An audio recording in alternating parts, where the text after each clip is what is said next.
అరిసెలు ఎంతో టేస్టీగా పర్ఫెక్ట్గా రావాలంటే ఈ ప్రాసెస్లో ట్రై చేయండి. ముందుగా 1 కేజీ బియ్యం తీసుకొని నైట్ అంతా నానబెట్టుకొని ఒక పల్చటి క్లాత్లో ఆరపోసి తడి ఆరిన తర్వాత పిండి పట్టించుకోవాలి. 1 కేజీ బియ్యం తీసుకుంటే 3/4 కేజీ బెల్లం తీసుకొని ముక్కల్లాగా కట్ చేసుకొని వాటర్ పోసి నానబెట్టుకోవాలి. బెల్లం కరిగిన తర్వాత ఒక బౌల్లోకి స్ట్రైనర్తో వడపోసుకోవాలి. స్టవ్ని మీడియం ఫ్లేమ్లో పెట్టుకొని మంచి పాకం వచ్చేదాకా మరిగించుకోవాలి. పాకం మంచిగా వస్తేనే అరిసెలు పర్ఫెక్ట్గా వస్తాయి.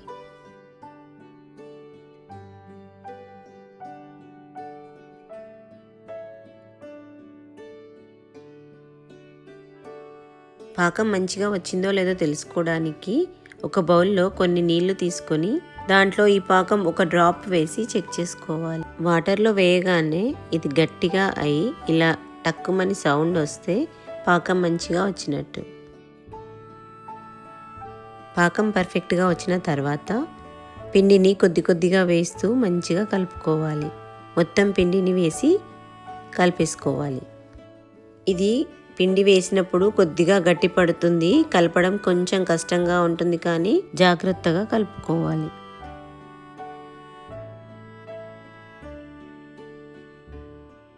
స్టవ్ ఆఫ్ చేసుకొని పిండి మొత్తం బెల్లంతో మంచిగా కలిసేలాగా కలుపుకోవాలి.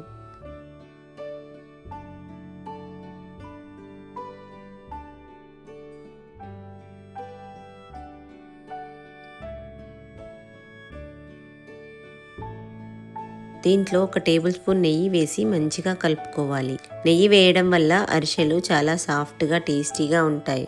ఈ అరిసెలను సంక్రాంతి ఫెస్టివల్కి స్పెషల్గా మేము చేసుకుంటాం. సేమ్ ప్రాసెస్లో బెల్లంకి బదులుగా షుగర్ వేసి కూడా చేసుకోవచ్చు.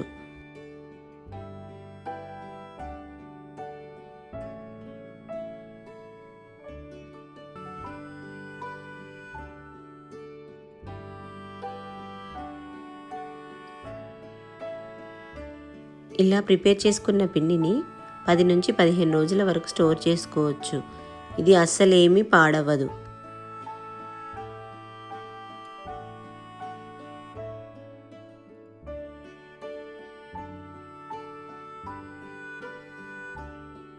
పాలిథిన్ కవర్ పైన ఆయిల్ అప్లై చేసుకొని ఇలా పిండిని కొద్ది కొద్దిగా తీసుకొని అరిసెలు ఒత్తుకోవాలి.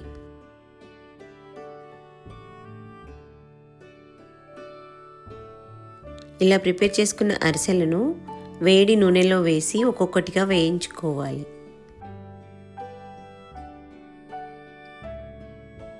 రెండు వైపులా మంచిగా ఫ్రై చేసుకున్న తర్వాత ఒక బౌల్తో ప్రెస్ చేస్తే ఎక్సెస్ ఆయిల్ అంతా బయటకు వచ్చేస్తుంది.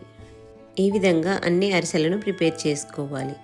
ఇవి ఎయిర్టైట్ బాక్స్లో స్టోర్ చేసుకుంటే 15 to 20 డేస్ వరకు ఫ్రెష్గా ఉంటాయి. ఈ వీడియో మీకు నచ్చినట్టయితే మీరు కూడా ట్రై చేసి ఎలా ఉందో కామెంట్స్లో చెప్పండి. నా ఛానల్ని ఫాలో అవ్వండి. ఇప్పటి వరకు నా ఛానల్ని సబ్స్క్రైబ్ చేసుకొని వాళ్ళు సబ్స్క్రైబ్ చేసుకోండి.